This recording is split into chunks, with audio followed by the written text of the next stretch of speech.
My name is Nora Hale. I'm 23 years old, and I've learned that in a place like Azura, a quiet mouth and quick feet are the only currency that matters. It's Friday night. In Brooklyn, that means the wolves are out, and they're hungry. Azura is where they come to feed. From the outside, it's all old-world charm. Ivy climbing brick, a heavy oak door, and a single, discreet brass plaque. Inside, it's a different beast. The air is thick, choked with the smell of roasted garlic, expensive perfume, and the kind of heavy, aged Barolo that costs more than my monthly rent. Amber lights buzz low, making everyone look like they're starring in their own private movie. And always, the jazz, a live trio in the corner, playing just loud enough to cover the whispers of the deals being cut in the high-backed booths. This is the big leagues. We don't get tourists. We get hedge fund managers, real estate sharks, and men with quiet voices and heavy shoulders who never, ever check the price. I'm just trying to make it to midnight. This wasn't the plan. The plan was a corner office, a calculator, and a quiet life balancing ledgers. I was 2 years into my accounting degree, top of my class, when my mother's heart decided to quit. Just like that, spreadsheets were replaced by hospital bills. My degree went on hold, and my brother Jamie's future, his tuition for trade school, landed squarely on my shoulders. So now I'm here, balancing trays instead of books. But old habits die hard. In my apron pocket, tucked against my hip, is a small, spiral-bound notebook.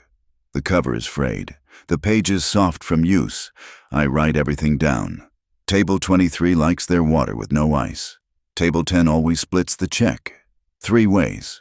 It's the only part of this job that makes sense. The only piece I can control. It's my own private ledger.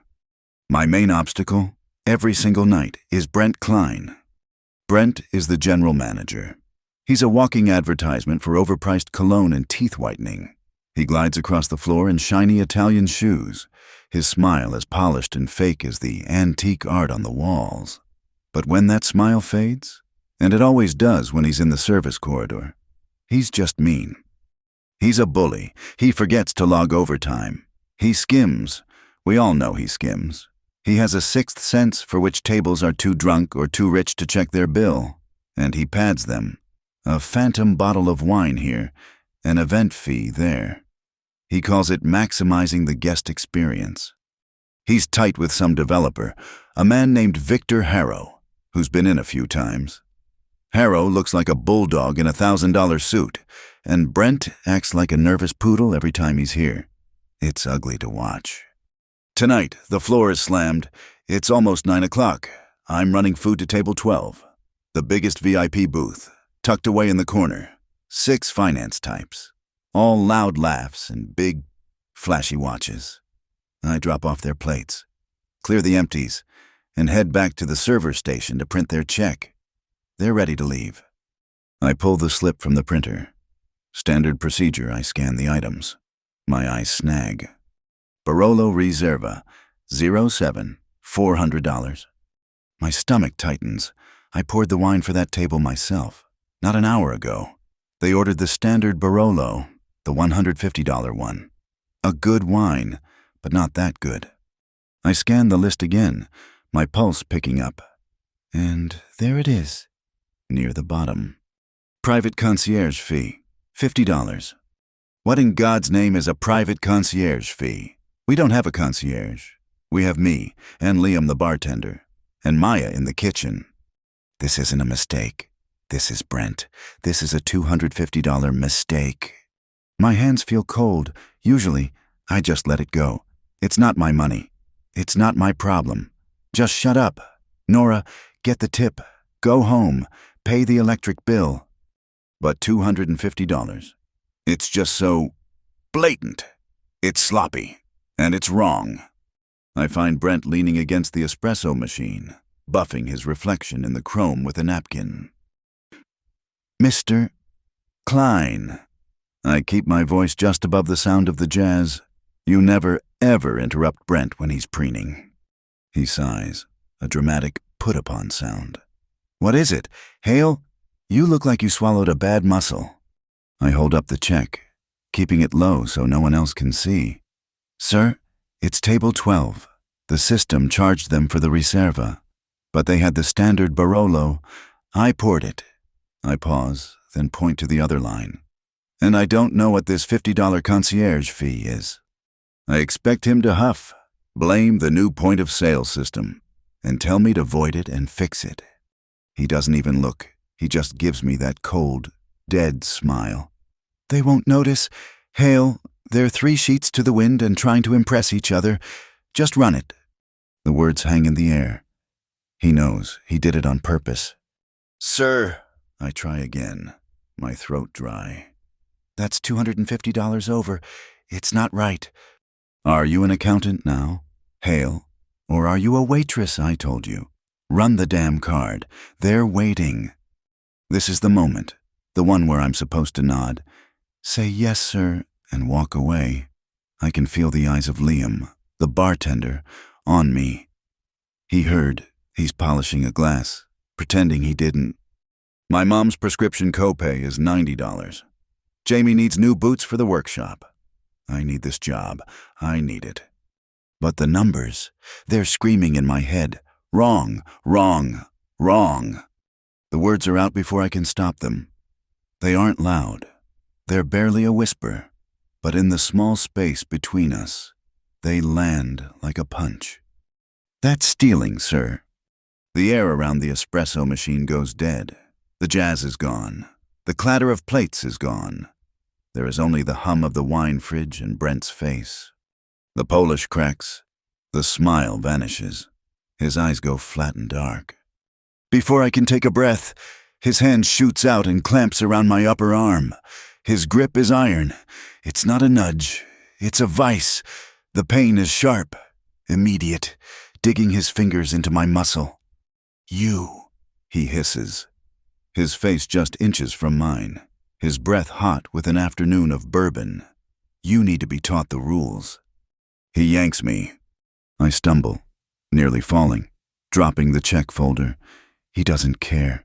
He's dragging me, pulling me hard off the main floor, past the kitchen doors, toward the dark service hallway that leads to the walk-in freezers and the back office.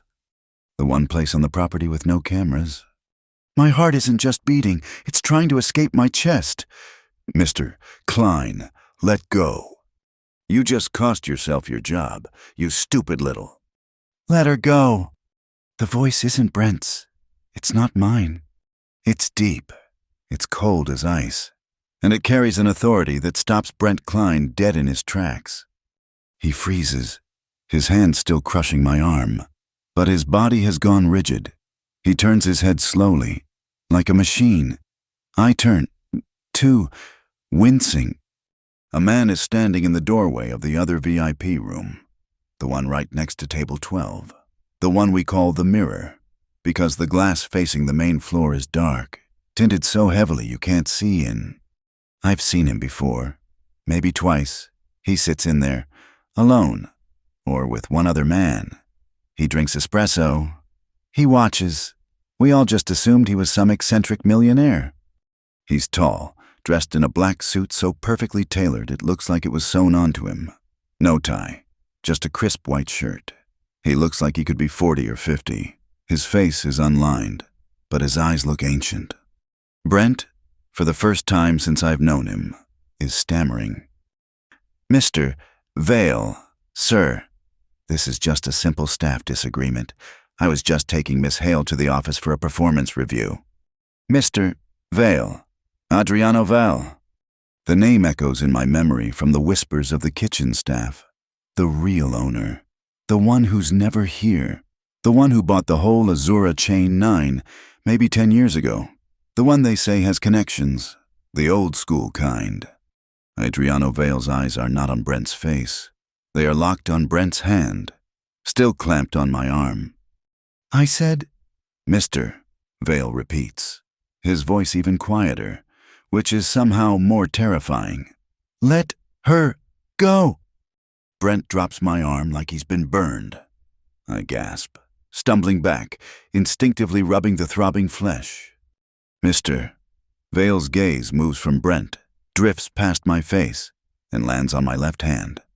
In the panic, my hand had gone to my apron pocket, and my fingers are clutching the top of my little, worn-down notebook. His eyes stay there for 1 second. 2. He's not curious. He's assessing. Then his eyes lift back to Brent, who is visibly sweating, his $200 haircut suddenly looking cheap. "Gabe! Mister!" Vale says, not looking away from Brent. Another man, one I hadn't even seen, steps out of the VIP room behind him. He's younger, wearing a suit that looks just as expensive, and holding a tablet. "Pull all of Mr. Klein's transaction reports, overrides, voids, and all VIP table checks for the last 9 months. 9 months. My heart stops. Brent turns the color of unbleached flour. "Sir, I don't understand. This is my restaurant." "This is my restaurant, Brent," Vale says, the words clipping the air.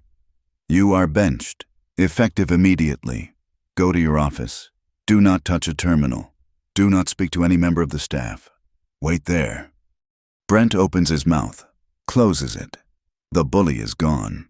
All that's left is a scared, hollowed-out man. He nods, just once, and practically scurries down the dark service hallway. The corridor is suddenly, deafeningly silent. It's just me, Mr. Vale, and the man he called Gabe, who is already tapping away at his tablet. "My arm is on fire. I'm shaking so hard my knees are knocking. I'm fired." I must be. I just got my manager executed in front of the Don. Mr. Vale looks at me. His expression is unreadable. It's not kind. It's not angry. It's just intense, like he's looking right through my skin and counting my bones. "You're Nora Hale," he says. It's not a question. I can only nod. My voice is gone. "Go home," he says. My shift, Your shift is over. You'll be paid for the full night." His eyes flick to my arm, where I'm still rubbing the skin. "Go home. Nora, someone will call you tomorrow." I nod again, my fingers fumbling with my apron strings. I need to be out of here.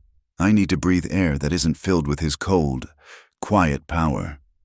I all but run to the staff room, grab my jacket, and push my way out the back alley door.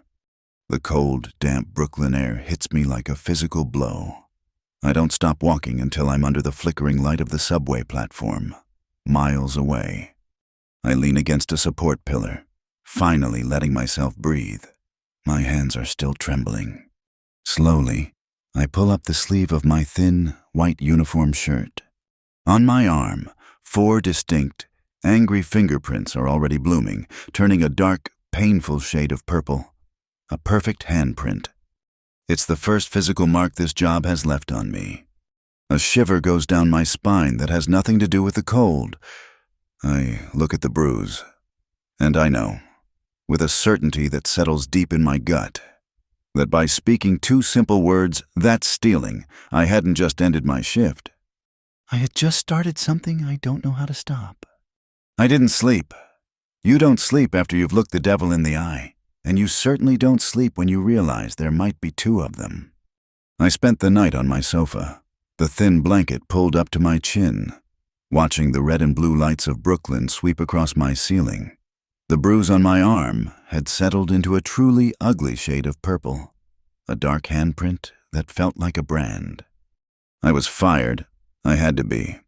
You don't call the manager a thief even if he is one in a place like Azura and keep your job. You certainly don't get him dragged away by the shadow owner who apparently watches the floor through 2-way mirrors. My biggest fear wasn't the empty space where my paycheck used to be. It was the stack of bills on the kitchen counter. My mother, Catherine, was asleep in the next room, her breathing still fragile, her medication costing more than a car payment. My brother, Jamie, was already up, getting ready for his interviews at the local trade union, his future balanced on the tip of my apron. I was nursing my 3rd cup of instant coffee, the taste like ash in my mouth, when my phone buzzed. Not a text, a call. An unknown number with a Manhattan prefix. My heart tried to climb out of my throat. I answered, "Hello." "Miss Hale, this is Gabe Santori. I work with Mr. Vale." The voice was smooth, professional, and held the same 0-degree chill as his boss. "Mr. Vale requests your presence at our corporate offices in 1 hour. A car is waiting downstairs." "A car, sir. I being fired." A pause. "Mr. Vale prefers to discuss these matters in person. 1 hour, Miss Hale." The line clicked dead. This is how it ends. Not with a shout, but with a summons. I splashed cold water on my face, pulled on the only clean blouse I owned, and lied to my mother, telling her I was called in for an inventory shift. The car downstairs wasn't a cab. It was a black sedan with windows so dark they looked like polished stone. The driver didn't speak. He just held the door. The ride over the bridge was silent. We didn't go to Azura. We went to a glass tower in Lower Manhattan, a place that scraped the sky. The lobby was all marble and silence. Gabe Santori met me by the elevator. He was the man from last night, the one with the tablet. "Miss Hale," he said, his eyes scanning me. It wasn't a friendly look, it was an appraisal. "This way." The elevator didn't have buttons. He pressed his thumb to a panel, and we shot upward, fast enough to make my stomach drop. We didn't stop until we reached the top. The penthouse. This wasn't an office. It was a sky lounge. 3 walls were pure glass, offering a view of the entire city, making the Statue of Liberty look like a toy. The 4th wall was a massive digital screen, currently dark. The air hummed with the silent static of money. Adriano Vale was standing by the window, hands clasped behind his back, looking down at Brooklyn as if he owned it, which, I was starting to realize, he probably did. "Coffee, Miss Hale?" he asked, his voice calm, not turning around. "No, thank you, sir." My voice was a squeak. He turned. In the daylight, he was even more intimidating. The suit was gray today, sharp enough to cut. His eyes, though, they were the same, dark, intense, and older than his unlined face suggested. They didn't just look at you, they audited you. "Gabe," he said. Gabe tapped his tablet, and the giant screen on the wall lit up. It was Azura's point-of-sale system, but shown as a spreadsheet, a spider web of data. "Mr. Santori has been busy," Adriano said, his voice level. "He spent the last 12 hours analyzing Mr. Klein's transactions." Gabe spoke, his voice the perfect monotone of a lawyer. "We found a repeating pattern of overcharges, bottle substitutions, private room fees on non-private tables, duplicated specialty items, all timed to nights when high revenue, low-attention guests were present." "He was skimming," I whispered. "Brent was skimming, yes," Adriano corrected me, stepping away from the window. "But he wasn't skimming for himself. Not just for himself." He nodded at Gabe again. A new image appeared on the screen, a grainy security photo of Brent, taken from a street camera, shaking hands with a man I'd seen before, a bulldog of a man in an expensive suit. "Victor Harrow," Adriano said. I knew the name. Everyone in New York knew it. Harrow built skyscrapers. He tore down neighborhoods and put up luxury towers. Harrow wants the block Azura is on. Adriano explained, his voice flat. He's wanted it for 5 years. The board has refused to sell. Harrow doesn't take no for an answer. My blood went cold. This wasn't about a $50 fee. Brent wasn't just stealing from us. Miss Hale. He was planting evidence against us. Harrow's plan was to have Brent create a paper trail of systematic fraud. Brent would then hand this evidence over. Harrow would leak it to the press and the liquor authority, and Azura would be shut down, forced into a fire sale. I sank into one of the leather chairs. I felt sick. "Which brings us to you," Adriano said. He sat in the chair opposite me, There was no desk between us. Just 2 feet of empty, terrifying air. Nora Hale, 23. You held a 3.9 GPA in forensic accounting at NYU until 8 months ago. My breath hitched. You left the program when your mother, Catherine, required a triple bypass at St. Jude's. The insurance covered 60%. You've been paying the rest, plus her medication, by working 2 jobs. This one, and bookkeeping for a small bakery in Queens. Your brother, Jamie, is currently seeking an apprenticeship with the electricians union. He knew. He knew everything. It wasn't a threat. It was a statement of fact, which was somehow worse. You, he said, leaning forward just an inch, are a very dangerous person. I just worked the floor, sir. You are dangerous, he repeated, because you are honest. You are overqualified, you are under pressure, and you have nothing to lose. Brent was sloppy. He assumed you were just another girl trying to make tip money. He didn't realize he had a forensic accountant serving his tables. He paused, his eyes holding mine. Why did you call him out? You knew the risk. He was stealing. The answer felt stupid and small in this giant glass room. Everyone steals. Miss Hale, in small ways. Brent was just... It was wrong, I interrupted, and my voice was stronger now. It was wrong, and it was sloppy, and it insults the people who work hard, and I hate bullies. His mouth twitched. It wasn't a smile, but it was something. The notebook, he said. Last night, in the corridor, you were clutching a notebook. I swallowed. My hand went to my bag, where I'd transferred it from my apron. May I? Slowly, I pulled it out. The frayed, cheap little notebook. I handed it to him. He opened it. His face remained impassive, but his eyes quickened. He turned a page, then another. This isn't just table numbers, he murmured. I balance things. It's a habit. He looked up at me. Give me an example. Page 12, I said, my voice shaking. Table 4. 2 Tuesdays ago.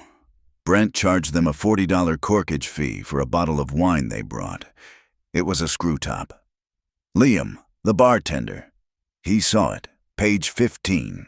Last Friday. Table 9. He comped their entire meal, said they were friends of the house. But I saw him run their credit card for the full amount on the back office terminal.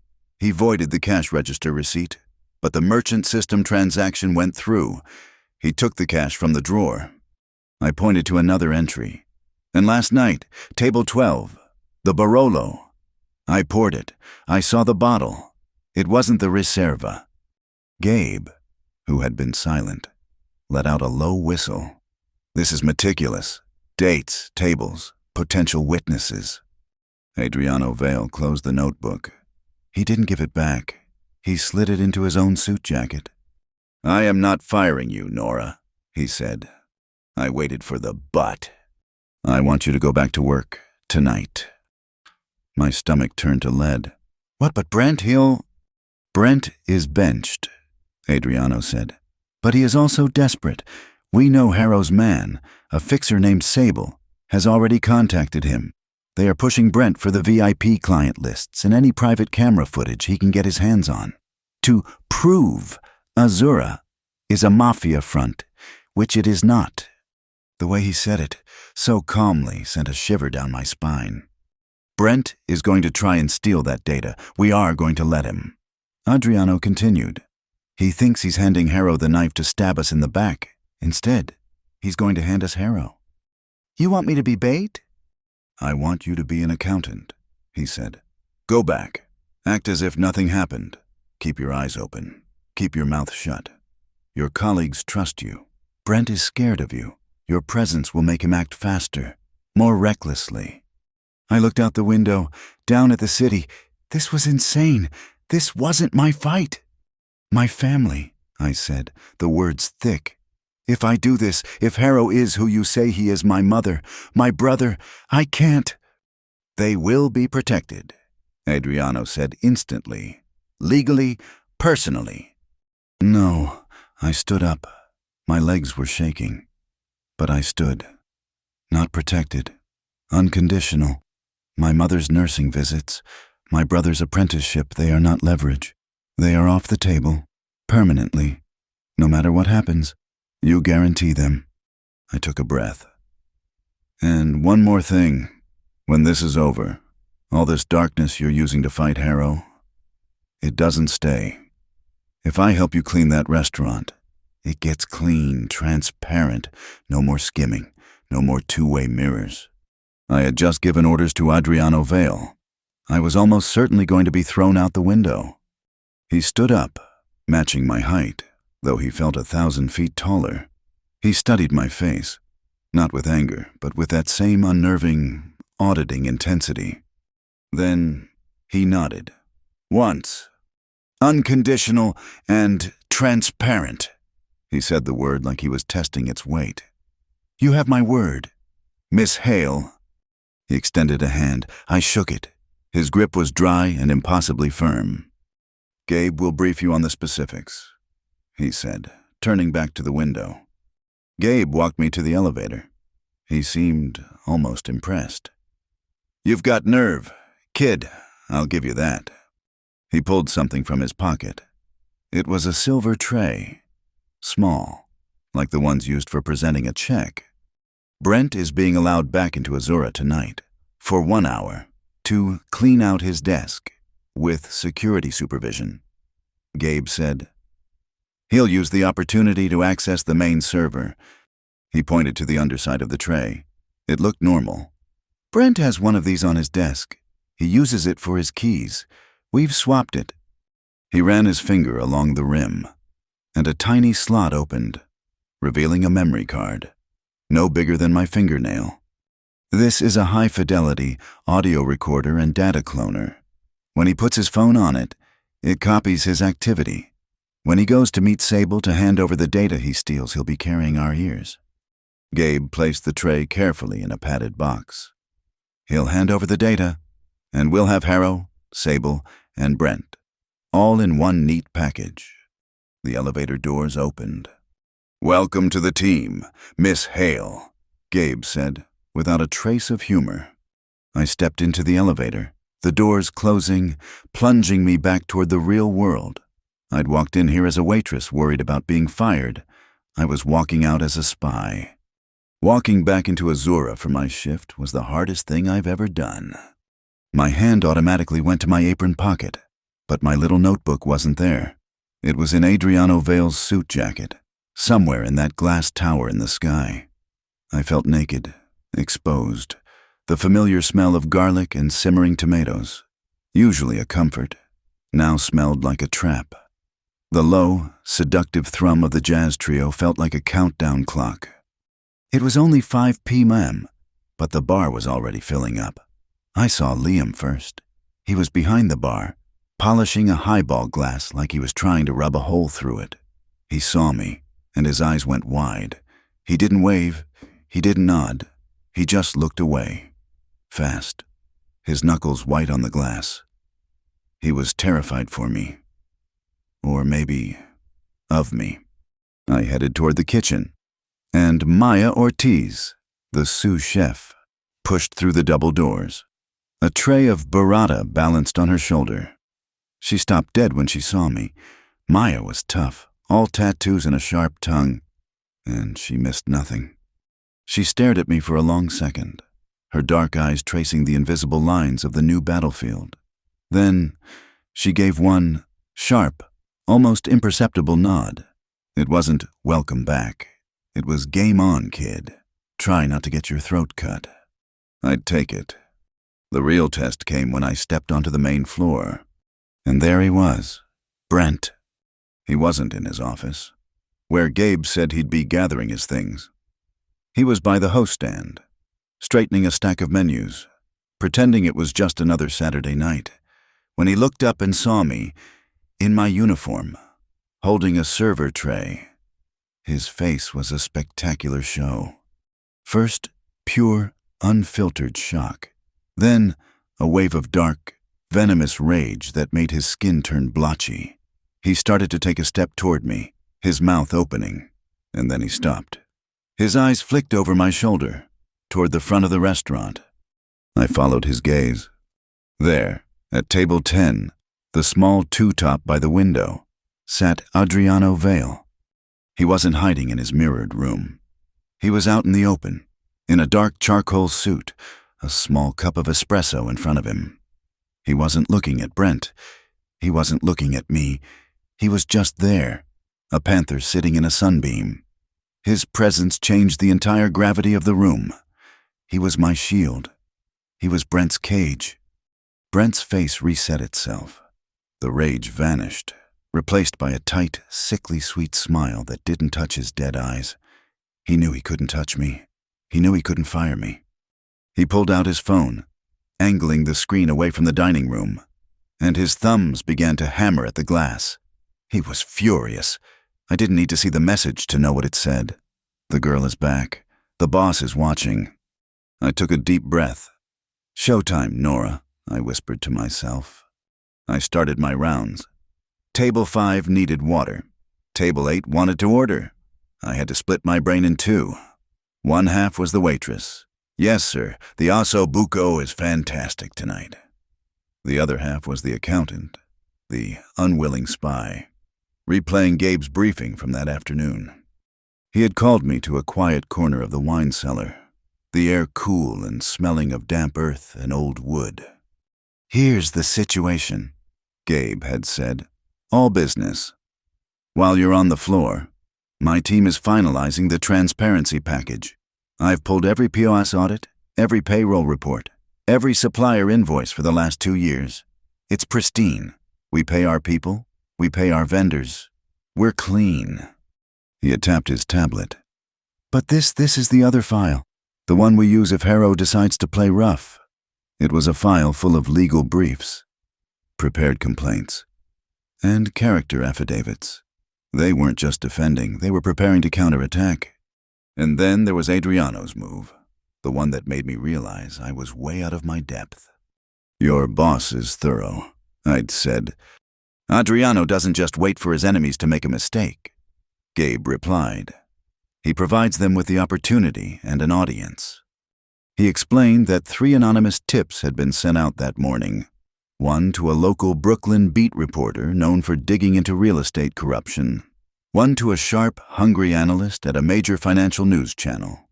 And one to a popular, anonymous restaurant labor blogger who delighted in exposing abusive managers. They've all been given a time and a general location for an exclusive story on restaurant fraud. Gabe had said, "They're sharks, and we just chummed the water. They'll be there to watch Brent hand over his stolen evidence to Harrow's man." Now, on the floor, I had to act like my biggest worry was whether table 3 wanted sparkling or still. My hands were steady as I poured a $90 Chianti, but my mind was racing. I was doing my job, but I was also scanning for the weaknesses Brent had exploited. I saw one immediately, the special request button on the POS. It was a blank field. A manager could type in "extra olives" and charge $50. There was no inventory link, no way to track it. It was a black hole for miscellaneous charges. I made a mental note. Brent was circling. He was a terrible actor. He bustled around the floor, helping staff, refilling waters, but his eyes kept finding me. He was watching me, waiting for me to drop a plate, to spill a wine, to give him any excuse to reprimand me, to reestablish his dominance. I just kept my head down, my movements precise. "He's watching you," Maya hissed as she passed me, dropping off an order of calamari. "I know," I murmured back. "Liam's about to wet himself." I know that, too. The real ugliness happened around 7 o'clock. A bachelorette party at table 15, loud and happy. Finally paid their $500 tab. They left a massive pile of cash on the table, easily over $100 in tips. Liam went to clear it, but Brent swooped in, all smiles. "I've got this one. Liam, go check on the bar." Liam froze, then just nodded, his face pale and retreated. Brent deftly scooped up the cash. His left hand went to his apron, but his right hand palmed at least two $20 bills and slid them straight into his pants pocket. He was taxing the tip, skimming from his own staff. My blood boiled. This was different from overcharging rich finance guys. This was stealing from Liam, from me, from the bus boys who were running their feet off. Maya saw it. She was at the server station, her eyes narrowed to slits. "That slimy, he just pocketed at least 30% of their tip," she spat, just loud enough for me to hear.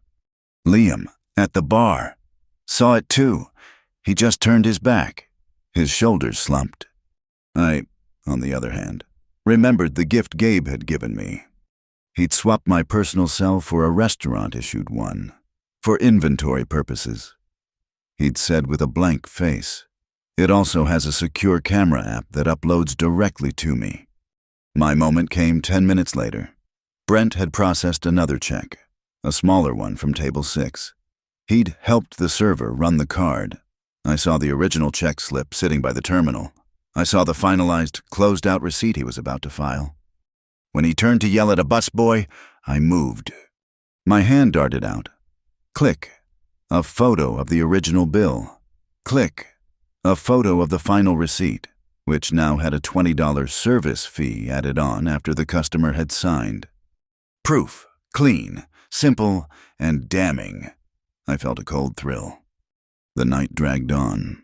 The tension was a living thing. A wire pulled so tight it was humming. Every time the door opened, I expected a reporter or a thug. Around 10 p.m., Brent, who had been nervously checking his phone all night, got a text. I saw his face drain of color. He looked panicked. He snapped at Liam, then hurried to the back office, the one with the silver tray on the desk. The meat. It had to be. My heart hammered. Was it happening now? 2 minutes later, my new phone buzzed in my apron. A text from Gabe. "Wine cellar. Now." I told Maya I needed to grab more napkins and slip down the stone steps into the cool, quiet cellar. Gabe was waiting by the French Reds. He wasn't smiling. "It's changed," he said, no preamble. My stomach dropped. "What, the meat it's off?" "No, it's better." A tiny, cold smirk touched his lips. Sable just moved the location. Last minute, he thinks he's being smart, unpredictable. Where? A low-level parking garage in Long Island City, underneath a hotel that's half empty for renovations. That's bad. Isn't it more variables? It's perfect, Gabe said, his eyes glittering. He thinks it's a dead zone. No public cameras. He's right, which means the only cameras will be ours. My team has been sitting in a surveillance van across the street for 3 days, just in case. They're already wired into the garage's internal feed. He checked his watch. Brent is grabbing the USB now. He's on his way. This was it. It was real. Is Mr. Vale going? No. He's the legal backstop. He's playing this one by the book. Or at least on the edge of the book. Gabe looked at me, his expression serious. Adriano doesn't just build traps, he builds legal safety nets. Right about now, he's having a chance encounter with an old acquaintance, a man who just happens to be a senior assistant district attorney. He let that sink in. They're taking a walk, just a few blocks from the garage, catching up on old times. Completely legitimate. But if anything goes wrong, if Harrow's man tries anything stupid, the law isn't an hour away. It's right around the corner. My God, he had an ADA on standby. Go back upstairs. Nora, Gabe said, his voice softening just a fraction. Finish your shift. Act normal. It's out of your hands now. I walked back up the stairs, my legs feeling like cement. The jazz was still playing. The customers were still laughing. I picked up a tray. The floor of Azura felt like a stage, a brightly lit, stable little island. But I knew that just a few miles away, in a dark, concrete garage, the real show was about to begin. And I had just handed them the script. I didn't go back upstairs. Gabe put a hand on my arm as I started to climb the cellar steps. "Change of plans," he said, his voice low. "Adriano wants a witness. He wants you." A witness to what I thought my job was to stay here and act normal. My voice was thin, reedy. It was, but Brent just gave us more than we expected. When you weren't on the floor, he didn't just grab the USB data, he panicked. He went into the black book, the physical binder in his office safe, the one with the real VIP receipts. He photocopied everything. He's trying to double dip. Give Harrow the digital proof we gave him, but also sell him the real dirt for more money. But the silver tray, the audio...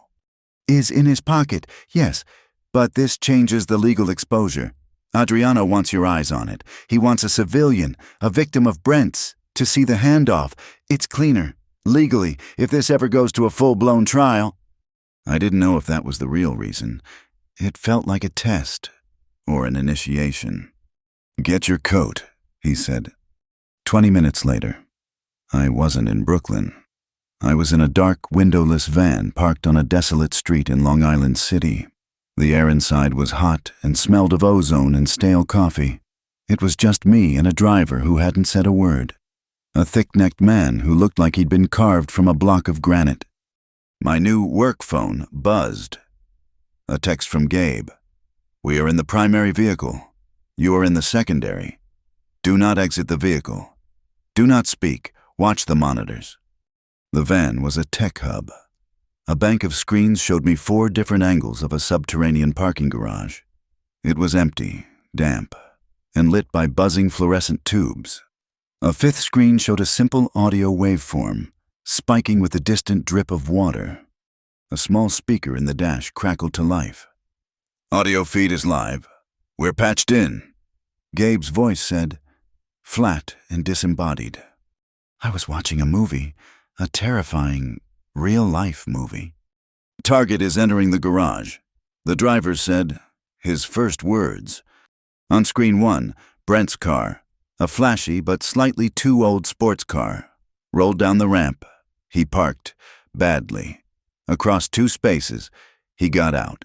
Even on the grainy night vision camera, I could see the sweat shining on his forehead.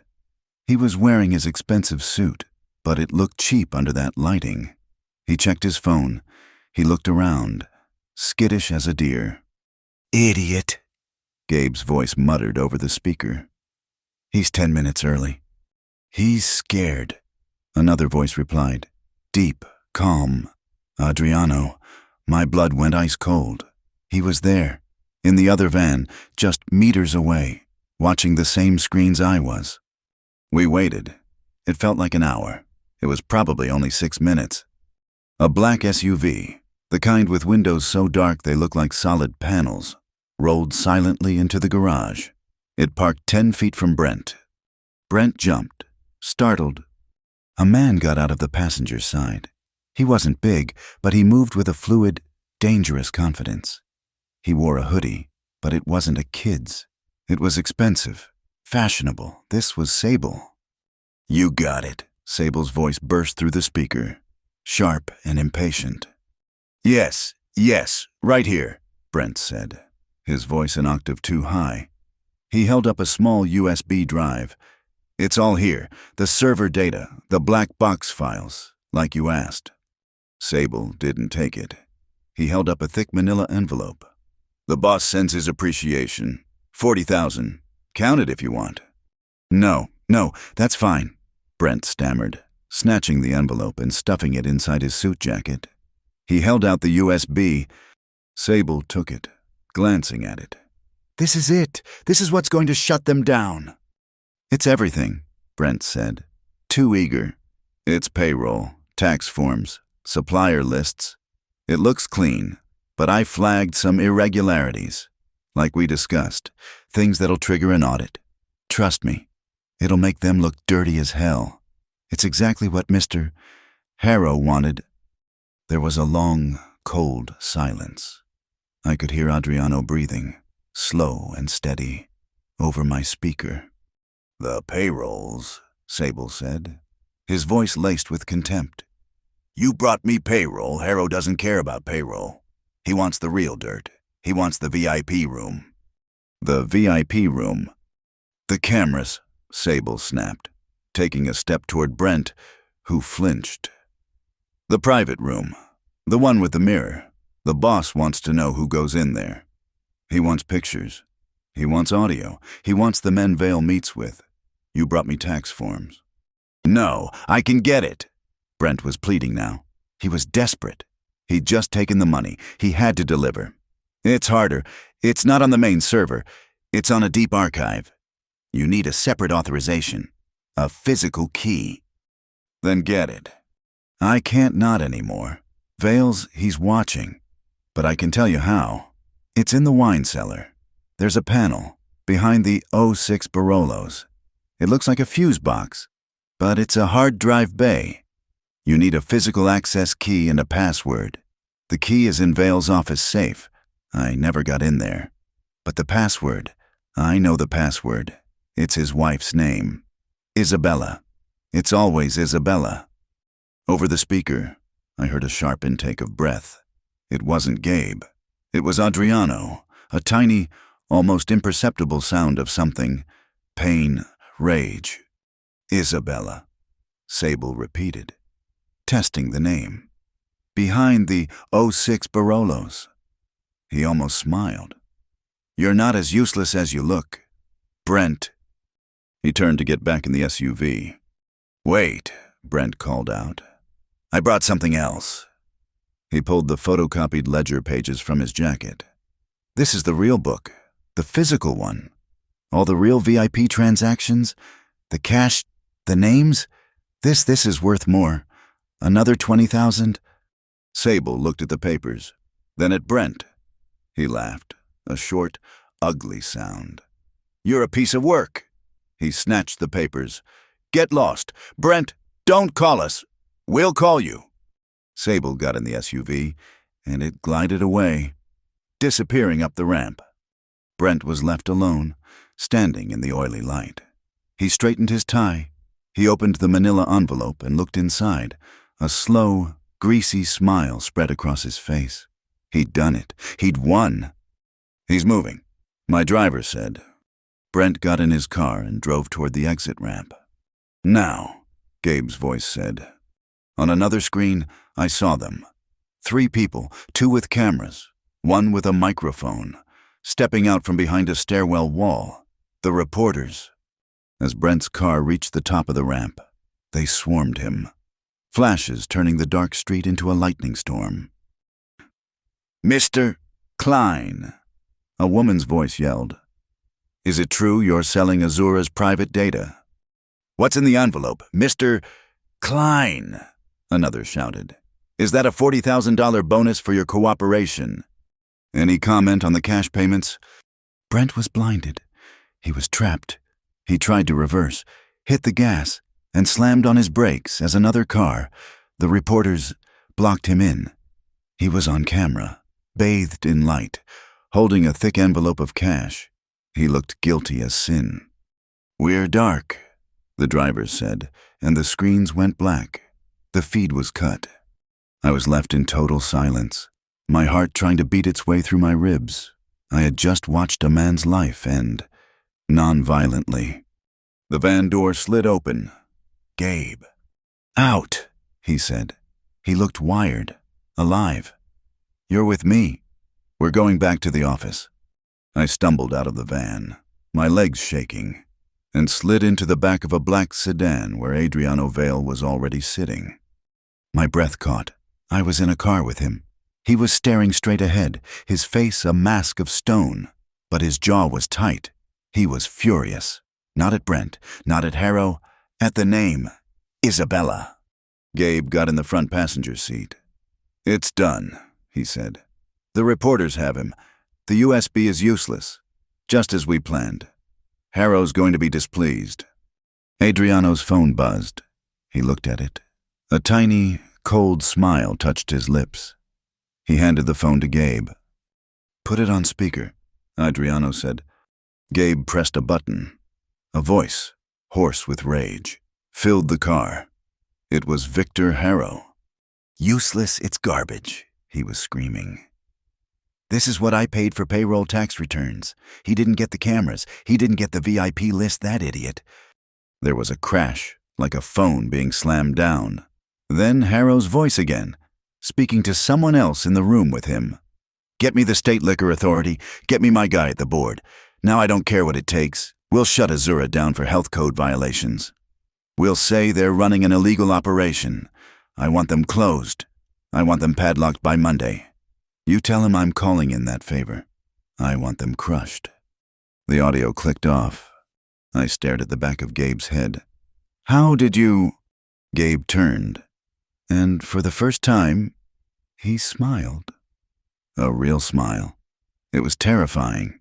Harrow's a creature of habit. He has the same cleaning crew service his offices every Tuesday at 10 p.m.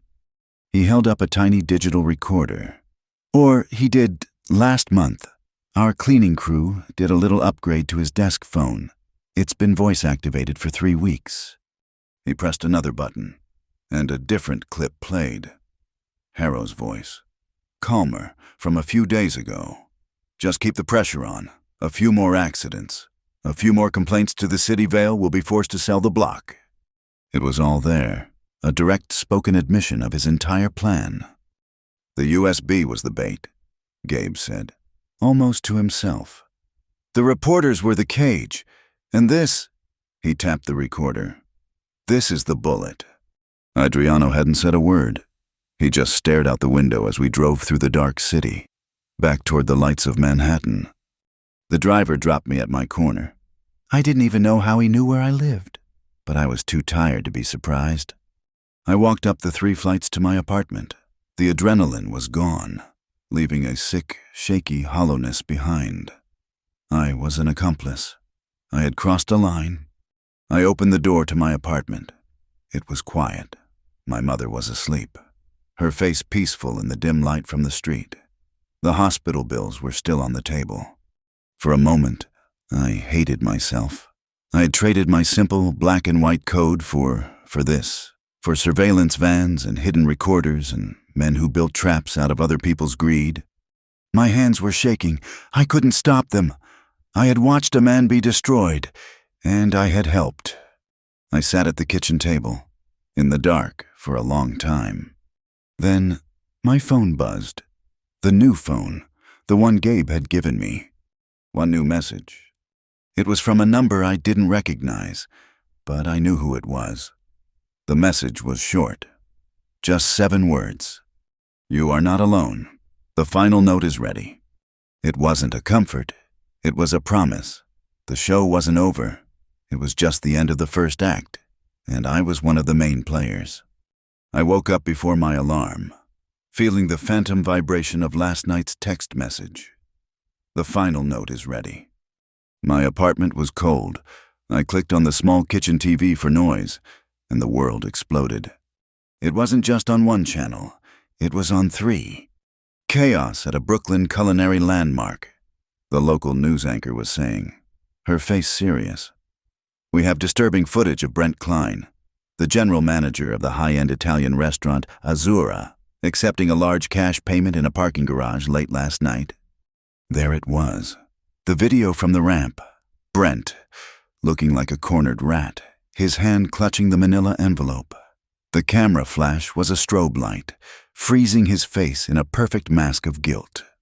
Sources say the cash, rumored to be $40,000, was in exchange for sensitive company data, the reporter continued. But in a stunning turn, Azura's parent company, Vale Holdings, cooperated fully, providing a complete, clean audit. The data Mr. Klein was allegedly selling appears to have been fabricated to damage the restaurant's reputation. Gabe's transparency package. It wasn't just a shield, it was the first punch. I flipped the channel. A financial network. The stock ticker for Harrow Holdings was already glowing bright red. A downward arrow next to it. HRW minus 15%. A PR nightmare for real estate magnate Victor Harrow, the analyst said.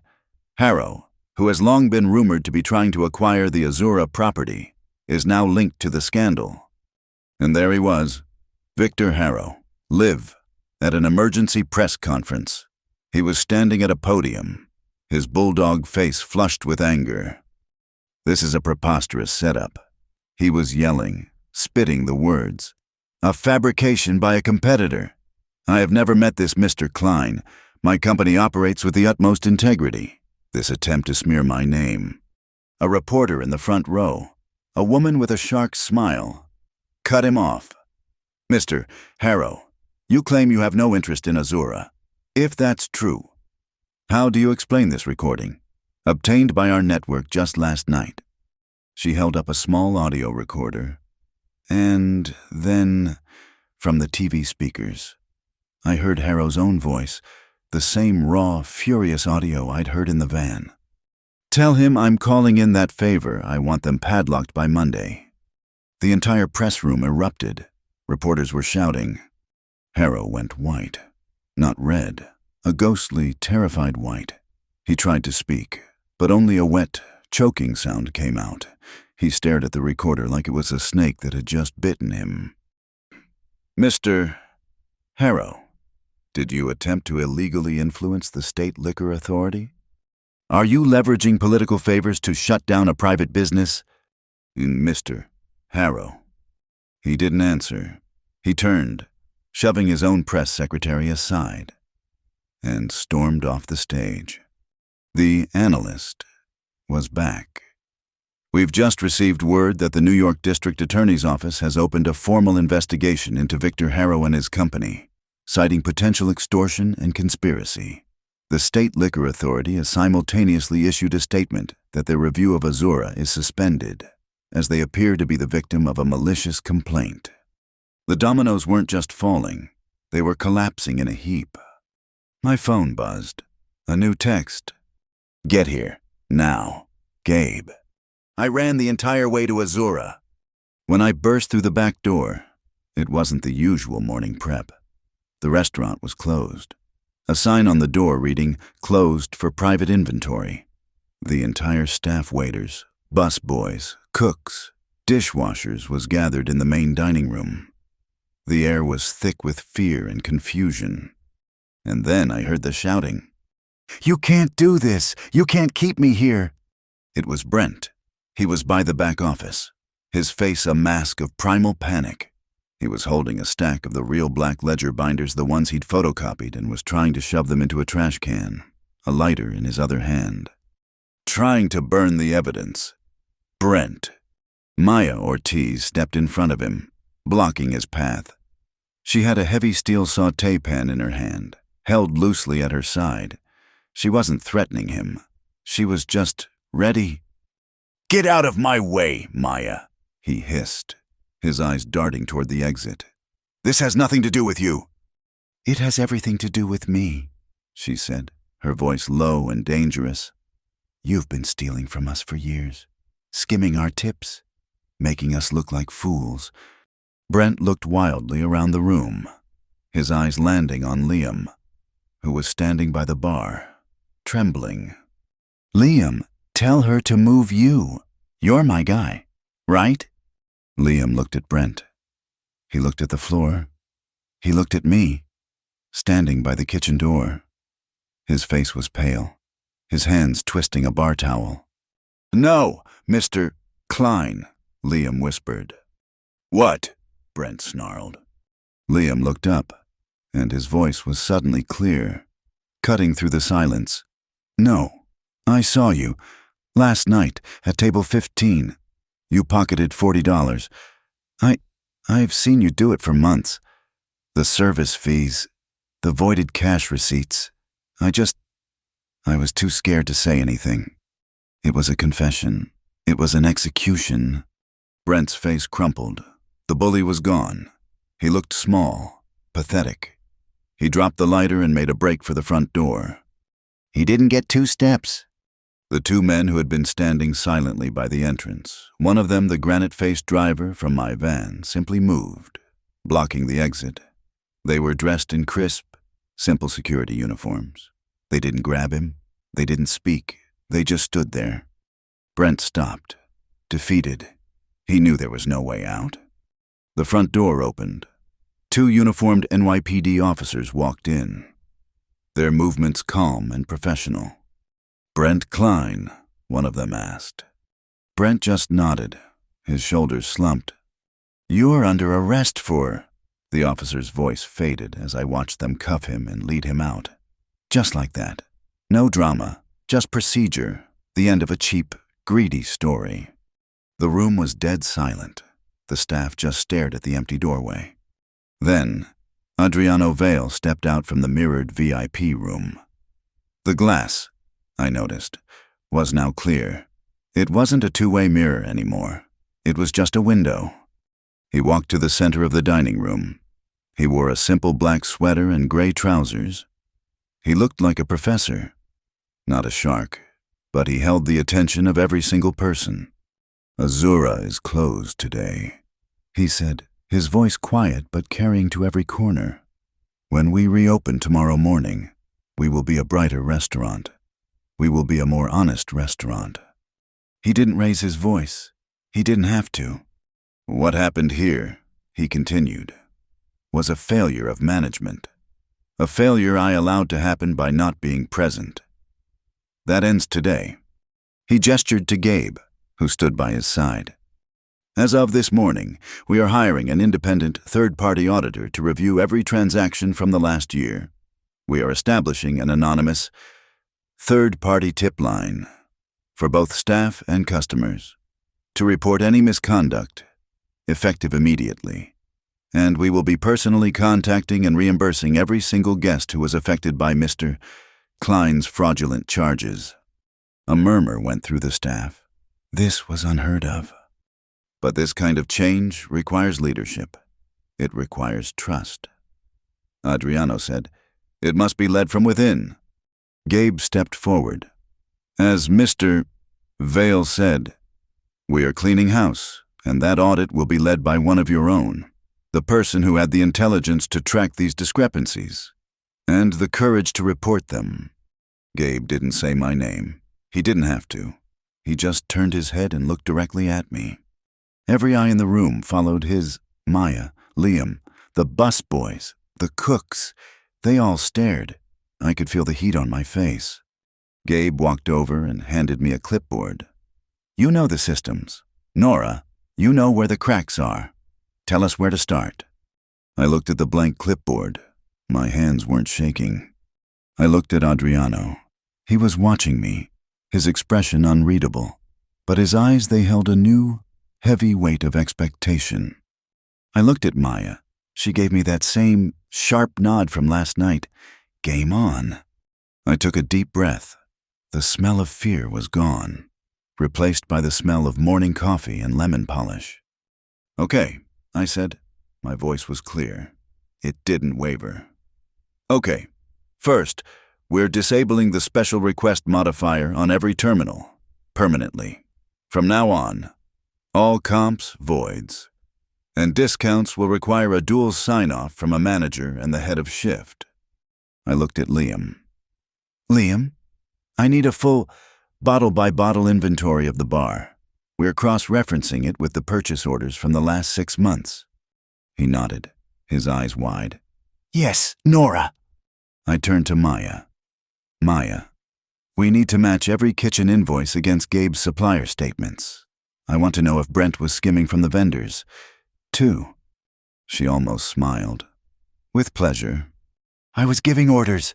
I was running the floor. I wasn't a waitress anymore." We worked all day. The news trickled in. Harrow's network was imploding.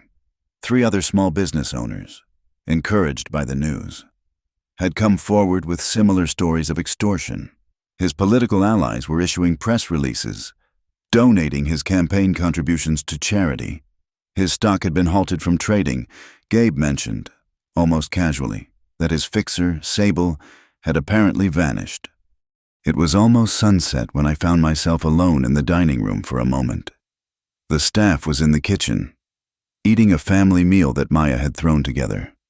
I was exhausted, but I was humming. My arm ached from writing on the clipboard. I paused, and my other hand, my left hand, went to my right arm, to the spot Brent had grabbed. Slowly, I pushed up the sleeve of my blouse. The bruise was still there, the faint, ghostly outline of his 4 fingers. But it wasn't the angry, dark purple handprint of 2 nights ago. It had faded to a sickly, yellowish green. It was almost gone. I stood there, in the middle of Adriano Vale's restaurant, and looked at the fading mark. I realized the tremors in my stomach, the ones that had lived there since I first whispered, "That's stealing," were gone. The cold, shaky feeling in my hands had stopped. I wasn't afraid. The bruise was disappearing, and so was the fear. The week after the storm was the strangest of my life. The air at Azura, once thick with unspoken tension and Brent's cheap cologne, was now sharp with the smell of new paint and industrial cleaner. It was the scent of a fresh start, and it was terrifying. The news cycle was brutal. Brent Klein was in custody, denied bail. The judge, citing the video evidence of the $40,000 cash handoff, called him a significant flight risk. But Brent was just the appetizer. The main course was Victor Harrow. The DA had thrown the whole book at him. Conspiracy to commit fraud, extortion, bribery of a public official, that audio clip from his office phone, the one where he tried to leverage the state liquor authority, had been the nail in his coffin. Azura, in the meantime, was held up as the victim. Gabe Santori had handed over every file, every ledger, every scrap of data my audit had uncovered, cooperating so fully with the DA's office that we were practically deputies. On the first day we reopened to the public, Adriano called a full staff meeting. We gathered in the dining room before service, the afternoon sun streaming through the newly cleaned windows. That horrible 2-way mirror was gone, replaced with simple, clear glass that looked into the VIP room, which was now just a room. Adriano stood where the host stand used to be. He wasn't holding a clipboard. He was holding a hammer and a small, brass plaque. "This," he said, his voice calm, "is the new policy." He nailed the plaque to the wall, right by the entrance where every employee would see it every day. It was simple. "Zero tolerance. It means what it says," he told the room.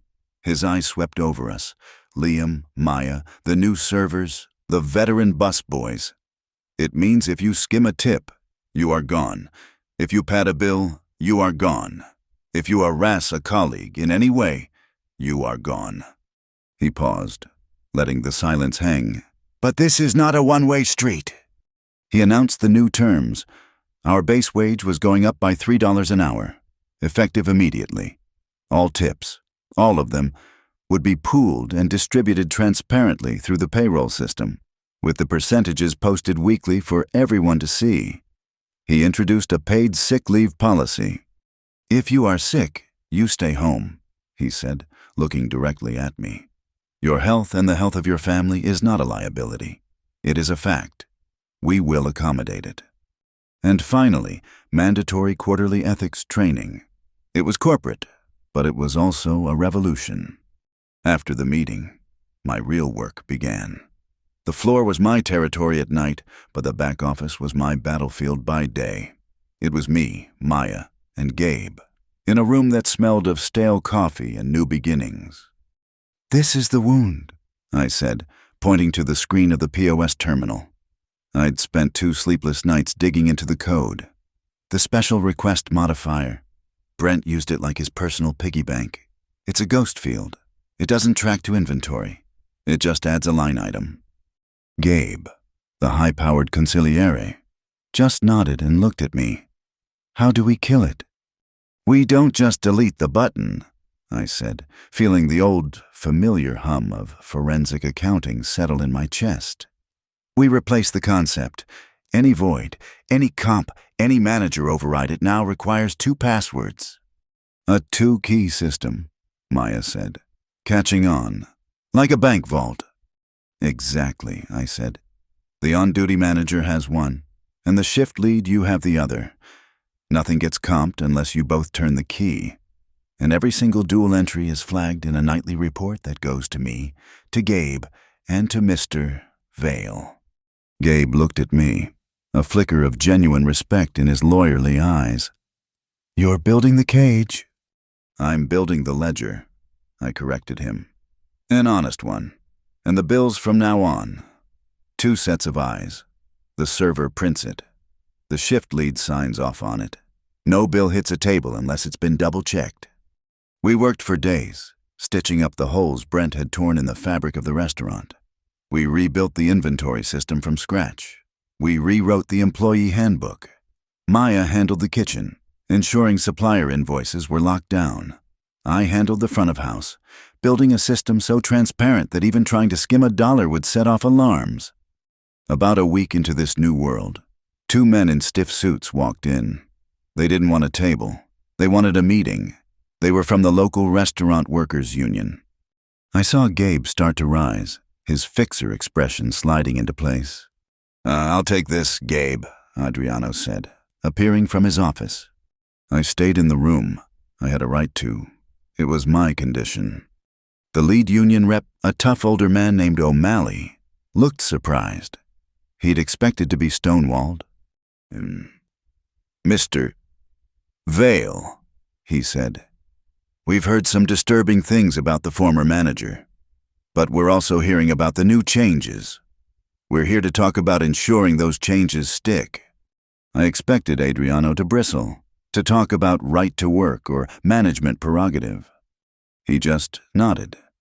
I agree, he said. I'm not interested in a fight, Mr. O'Malley. I'm interested in stability. My people deserve to be safe. They deserve a voice. Let's talk about what that looks like. He didn't fight them. He negotiated.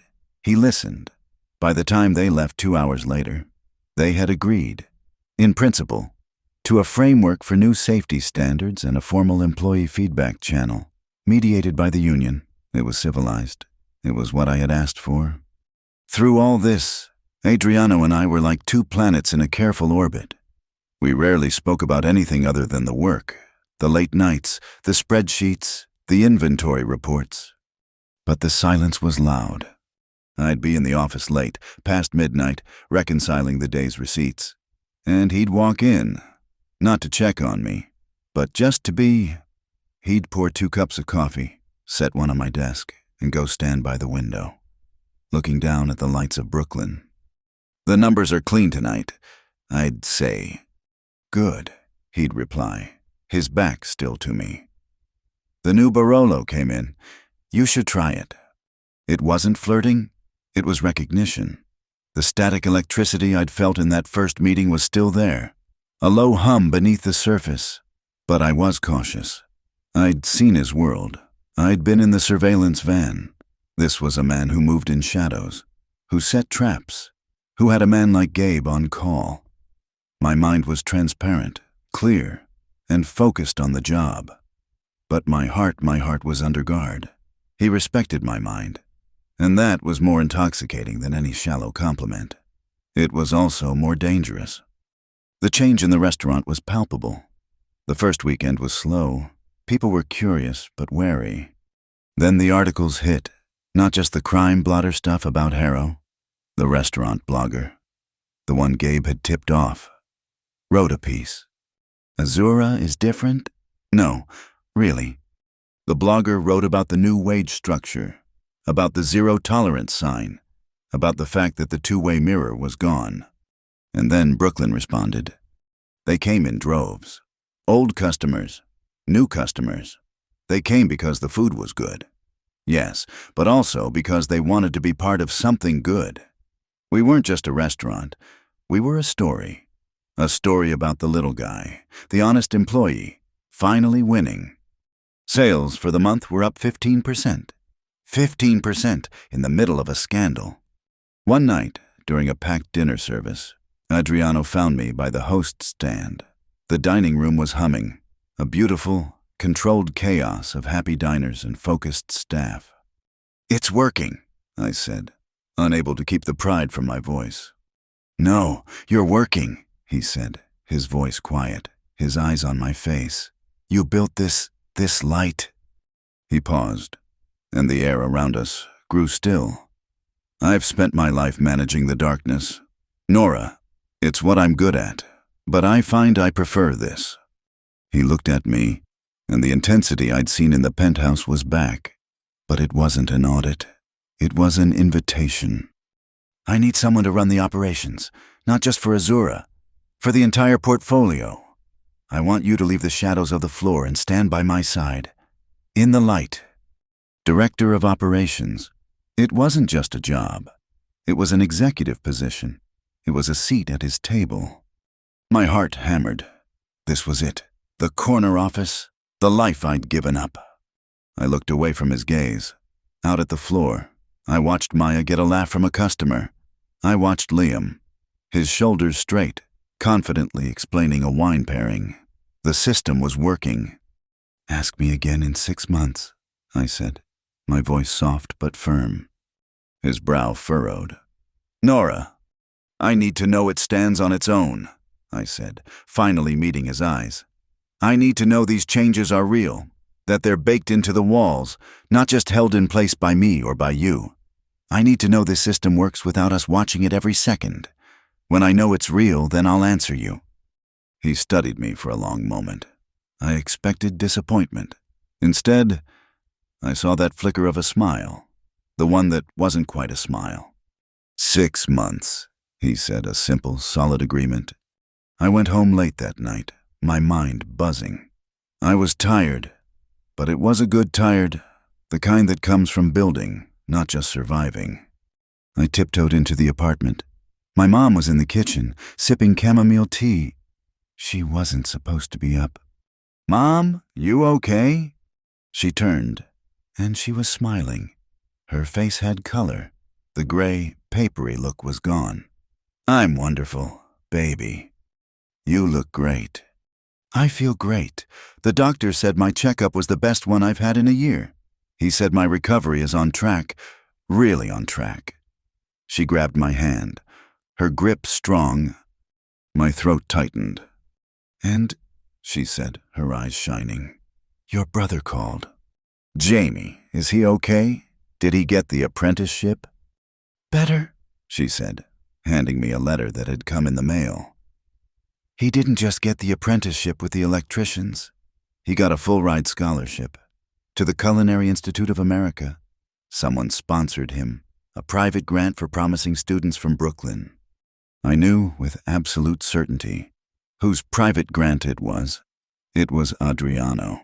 It was his way of keeping his promise, unconditional. I looked at my mom, her face full of hope. I looked at the letter. Jamie's future secured. This was my anchor. This was why I did it. The internal war I'd been fighting between safety and the truth, between my family and my conscience, it was over. I hadn't just saved a restaurant. I had saved my family. It's been 6 months. 6 months since my life split into a before and an after. Before, I was the quiet waitress, balancing trays and terror. After, I am the director of operations, balancing ledgers that span 3 cities. Azura is no longer just a restaurant. It's a case study. I know this because my old accounting professor from NYU, the one I'd had to abandon mid-semester, sent me an email last week. They are teaching the Azura model in their graduate management classes. They talk about ethical reform, transparent supply chains, and employee-centric profit models. The restaurant itself is unrecognizable, not in how it looks, but in how it feels. The air is light, the jazz trio still plays, but the music no longer feels like a cover for dark dealings. It just feels like jazz. Our revenue is up, consistently, month over month. Our food costs are down, because Maya now runs the tightest ship in Brooklyn. But the number I look at every morning, the one I built my new dashboards around, is staff retention. We are at 94%. In an industry that usually chews up and spits out its people, we are a fortress because we built it on truth. Today was the day I had set for myself, the end of my self-imposed 6-month probation. I walked into the penthouse office in the glass tower. The view was still dizzying, but I wasn't intimidated by it anymore. I just saw the city as a collection of neighborhoods, of people trying to get home. Adriano was behind his desk. He didn't look up immediately. He was signing a stack of letters. Nora, he said, his voice calm. It's been 6 months. It has, I said. I placed a thin, bound report on his desk. The system is stable. The Azura model holds. Liam is cross-trained and running the bar inventory with 0 discrepancies. Maya has cut kitchen waste by 12%. The 2-key override system has logged 0 unauthorized comps. I read your report this morning, he said, finally looking up. His eyes were the same intense, auditing, but the coldness was gone, replaced by a steady, quiet warmth. The position is yours, officially. Director of Operations, Vale Restaurant Group. Thank you, I said. And these are my terms. I slid a second folder across the desk. He opened it, his eyebrows raising slightly. It wasn't a salary negotiation. I had already accepted the generous offer Gabe had drawn up. This was my performance review, my metrics for him. My key performance indicators, I explained. He read the list aloud, a hint of amusement in his voice. 1. Reduce customer service complaints group-wide by 30% within 1 year. 2. Achieve a 100% resolution rate for all anonymous staff reports within 48 hours. 3. Maintain a minimum 90% staff retention rate across all properties. He looked up, closing the folder. You have tied your entire performance bonus structure to how happy and secure the employees are. It's the only model that works, I said, my voice firm. Honest systems, happy staff, happy customers. That's the business. That's the only way I know how to do it. He nodded, a slow, deep agreement. I accept your terms. While I was busy rebuilding, the courts were busy tearing down. The justice system moves slowly, but when it has audio evidence, it moves decisively. Brent Klein was the first to fall, faced with the surveillance video of him taking the $40,000, plus Liam's testimony, plus the pictures I'd taken of his doctored receipts. His lawyer advised him to take a plea. He got 6 to 8 years. Victor Harrow was a bigger beast, but he fell harder. Gabe's secret audio recording, the one where Harrow explicitly named the officials he would bribe at the state liquor authority, was played in open court. It was a slaughter. Once the press ran that, a half-dozen other small business owners he'd tried to muscle came out of the woodwork. His empire, built on backroom deals and intimidation, crumbled in a matter of weeks. His fixer, Sable, had vanished after the garage meet, but 3 months in, he'd turned himself into the DA's office. He gave them everything on Harrow to get a lighter sentence, confirming the entire conspiracy. Harrow was found guilty on multiple counts of racketeering, bribery, and conspiracy to commit fraud. He'll be an old man, if he's lucky, by the time he sees the outside of a federal prison. Adriano tapped the folder I'd given him. There is one more item of business, he said. He reached into his desk and pulled out a third folder. This one was heavy, bound in dark blue leather. Your contract, he said, but I've added an addendum. Last page. I opened it. My pulse, usually so steady these days, gave a single hard kick. It was a stock grant agreement. 10%. 10% of the entire Vale Restaurant Group, vested over 3 years. I read the number again. 10%. It was a number so large it didn't feel real. It wasn't a bonus. It was a kingdom. It was Mom's heart medication is covered for life money. It was Jamie can open his own restaurant someday money. I looked up from the paper, my throat dry. Adriano, I can't. Yes, you can, he said, his voice simple. You saved this company. Nora, not from Harrow. You saved it from me. You saved it from the way I used to do things. You saved it from the mirror. You didn't just fix the books. You gave it a conscience. You earned it. I stared at the page.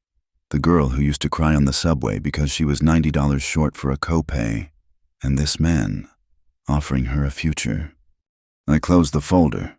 I pushed it slowly back across the desk. His eyes narrowed. The warmth faded, replaced by a flicker of confusion, disappointment. I accept, I said. He relaxed. On one condition, I added. The tension snapped right back. The Azura model, I said, tapping the blue folder. This 10%, it's not for the Nora who runs Azura. It's for the Director of Operations. And the Director of Operations says the model applies to everything. Nora, the 2-key system, the ethics training, the paid sick leave, the fully transparent tip pooling, the zero-tolerance plaque, all of it, in your steakhouse in Chicago, in your bistro in Miami, in every single restaurant that carries your name. That is my condition. We apply this model, this truth, everywhere, or this is just a piece of paper. We were there again. The unmovable object and the unstoppable force, the man who owned the world and the woman who balanced the books. He held my gaze. I didn't flinch. Not anymore. A slow smile spread across his face. It was the first one I had ever seen that truly, completely reached his eyes. It transformed him. I was rather hoping you'd say that, he said. Gabe has already blocked out the travel schedule for the audits. Your flight to Chicago leaves on Tuesday. I didn't go home right away. I went to Azura. It was late, past 1 in the morning. The restaurant was dark. The cleaning crew had finished, and the main floor was silent. Chairs stacked, the air smelling of lemon oil and old wine. It was my favorite time of day. I was standing by the window, the clear, simple window that looked into the private dining room, just breathing. It's peaceful. I startled, but my heart didn't leap. I knew his footsteps. Adriano walked up, standing beside me. He wasn't in his power suit, just dark trousers and a soft cashmere sweater. It's quiet, I replied. I used to hate this hour. It just meant I was 1 hour closer to having to wake up and do it all over again. And now, he asked, his voice low. Now I'm just thinking about tomorrow's payroll. I smiled. He chuckled. A soft sound in the dark room. My wife, he said, his voice so quiet I almost missed it. Isabella. She used to say that only 2 types of people were awake at this hour. Thieves and bakers. She said she preferred the bakers, because they were building something for the morning. He had never spoken her name, not to me, not since Brent had used it as a weapon in that garage. He said it now, like a memory, not a wound. She sounds like she was very smart, I whispered. She was, he said. She was the one who believed in this place. She would have loved what you did here. He turned, looking at me. Not the dining room. My promise. Nora, your family. I know, I said, a warmth spreading through my chest that had nothing to do with the coffee. My mom's doctor just cleared her to travel, and Jamie, he aced his midterms. That anonymous scholarship you sponsored, he's going to be an incredible chef. He has a good teacher. He told me you taught him how to read a balance sheet when he was 12.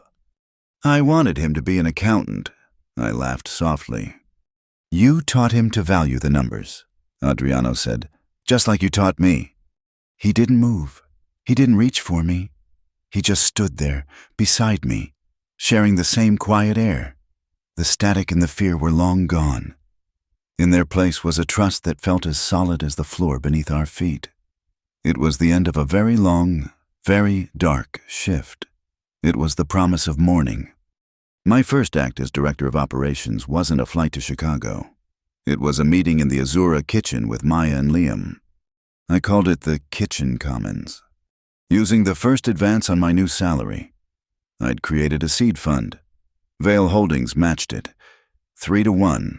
It was an emergency support network for any employee in the group. If a dishwasher's kid broke their arm, if a server's car broke down and they couldn't get to work, if someone needed a certification to move up, it wasn't a loan. It wasn't charity. It was a covenant. The next day, I arrived at Azura to find a work crew on the sidewalk. They were taking down the old, discreet brass plaque. What's going on? I asked. Adriano was standing there, holding 2 cups of coffee. He handed one to me. An upgrade. They hoisted the new sign into place. It was carved from a single piece of dark, rich walnut, the letters inlaid with polished, gleaming brass. It was solid. It was permanent.